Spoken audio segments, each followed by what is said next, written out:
सुरुवातीला महत्त्वाची घडामोड नाशिकमधून सुधाकर बडगुजर विलास शिंदेनंतर ठाकरेंच्या शिवसेनेला नाशिकमध्ये तिसरा धक्का बसणार आहे। नाशिकमध्ये ठाकरेंच्या शिवसेनेचे नवनियुक्त महानगर पक्ष प्रमुखही आता हे पद भाजपमध्ये प्रवेश करणार आहेत, पक्ष सोडणार आहेत। ठाकरेंच्या शिवसेनेचे महानगर प्रमुख मामा राजवाडे भाजपमध्ये प्रवेश करणार आहेत। आठवड्याभरापूर्वीच मामा राजवाडे यांची ठाकरेंच्या शिवसेनेत महानगर प्रमुखपदी नियुक्ती झाली। नाशिकमधील 3 नगरसेवक आज भाजपमध्ये प्रवेश करणार आहेत।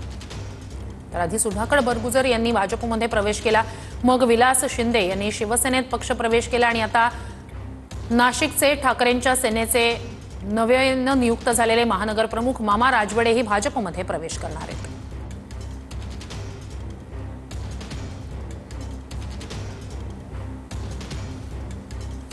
ही 3 दृश्य आपण पाहतोय। नाशिकमध्ये एकापाठोपाठ 3 धक्के ठाकरेंच्या शिवसेनेला बसलेत।